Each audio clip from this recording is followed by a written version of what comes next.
What is up, guys? Welcome to a Transit Blues first impressions of the album. Once again, it is a first impressions. I've listened to the album twice now. I'm gonna do a first impressions and a full album review once I know all the songs.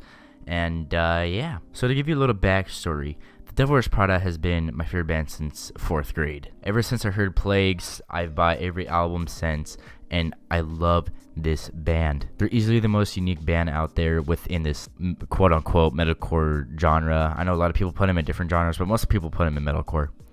But they're easily the most unique. Now, I loved my favorite album from them. I know a lot of people's favorite album is With Roots, but mine was actually Dead Throne because it was the most like fast-paced full length they've put out. I mean, obviously Zombie EP is probably the most fast-paced, like hardest riffs like they ever put out, but I'm talking about full length albums. I think Dead Throne definitely killed it. So yeah, Dead Throne has been my favorite album for a very long time. And then 818 came out, and I thought the album was pretty solid. I thought the first 3 songs were solid. The middle of the album kind of dragged a little bit, but they're still really good songs. And towards the end of the album is just when towards the end of the album is amazing. 818 is a really good album. So the Devil Wears Prada released Daughter, and then they released To the Key of Evergreen. Now Daughter is hard. I'm telling you, dude, that song went hard, man. Like, it got my hopes up so much. The only complaint I had with it is that it was really short, but I mean, like, you know, every album has its short songs. And then To the Key of Evergreen was more like kind of a melodic, kind of laid back song. Well, it starts off hard, it goes to like this little ambient feel, and then it kind of starts up again and then goes back to the ambient feel. Has kind of like an atmospheric type of like feel to it, with like the breakdown with the back like keyboard.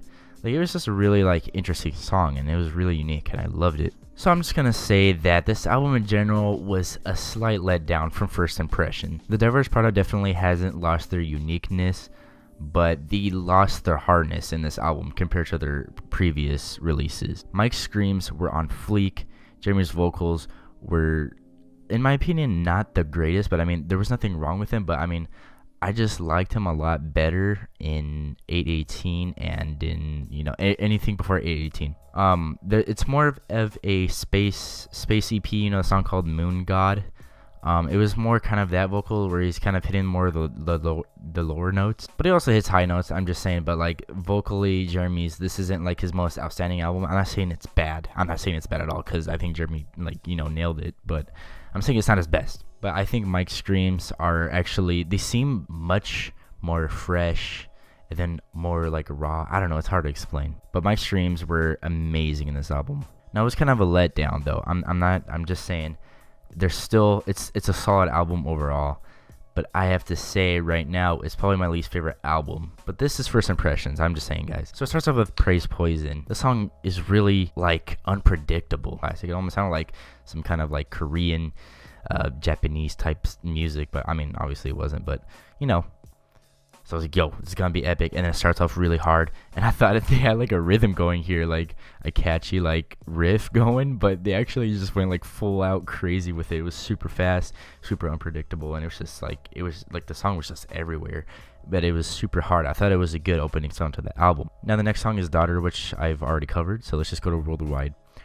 Worldwide is really, really good. It's obviously about them traveling and mainly focuses on Tokyo. Jeremy kills it with the chorus in this. I love the way the chorus started, and I love how it kind of like drags into like the second part of the chorus, and then it's I don't know, man. This song I'm digging this song, dude. The next goes to Lock and Load. Mixed feels about this. I don't want to say much about it because it's one of the songs where I have to listen to it over and over because it feels like it's a little bit everywhere. But from like right now, since it's my first impressions, I say it's average. I don't think it's a standout for me right now, but I do think it is average. Flyover States is more of it starts into like this intro. It goes kind of hard, then it goes soft again, and then kind of goes hard, it goes soft again. And I feel like that's a lot of what this album sounded like. I feel like it was awkwardly paced, but it was hard hard, then it goes kind of like laid back, then hard. And I kind of wish it was just kind of more consistent. I mean, I'm totally fine if it was like only like a couple songs or one song, but I feel like it happens a lot in this album to where I'm just kind of lost. Once again, that's just first impressions. And then we have Detroit Tapes, which I'm digging the song, one of the hardest songs of the album. I really like the guitar and this. I like the chorus. It's a standout. It's a standout on the album, that's for sure, from the first listen. So The Condition is more of an interesting song. This is also one of those songs kind of like Lock and Load where I still can't find how I feel about the song yet. But the song really ends like at around 3 minutes, and then it goes to like this really long outro. It almost reminds me of Under Oath in a way, in terms of like how the song is formatted, to where like Under Oath had these like, you know, kind of like keyboardish feel to it with the outros or even the intros.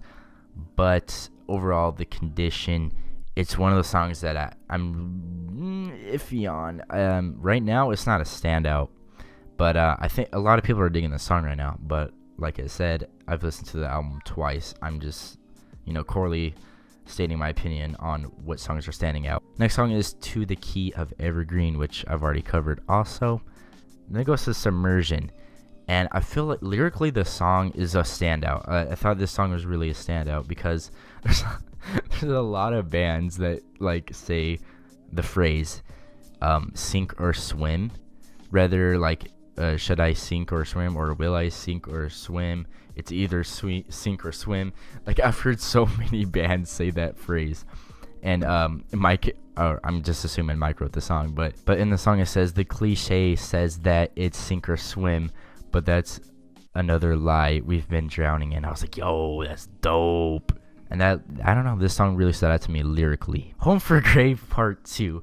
Mike takes over this song. It's a continuous song to obviously Home for Grave in 818, which I was a really big fan of. I really think that song was great. Mike takes over with like his first clean vocal song.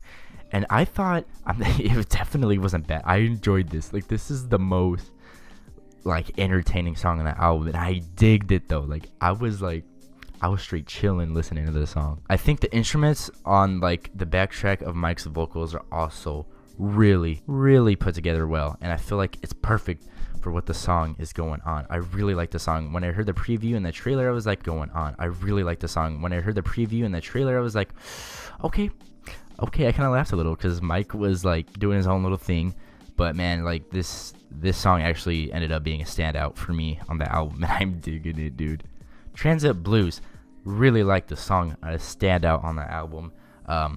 Jeremy's probably second best vocal performance on this album.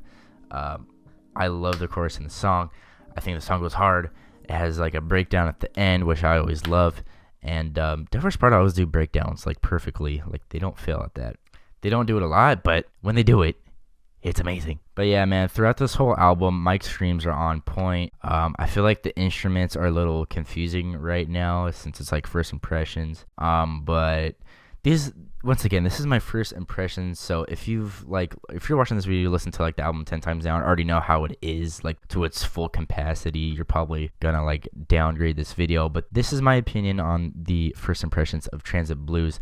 I love Diverse Prada, guys. They're easily just one of the greatest bands out there, if not the greatest. They've been my favorite band since I was like 10. I think 10. But yeah, that's gonna wrap it up for today, guys. I'm gonna be planning to do a Day Shell review and also Dance Gavin Dance, which I'm digging right now. Anyway, guys, hopefully I could get a full-length album like when I know all the songs, like I said. And yeah, anyway, guys, thanks for watching. Peace out.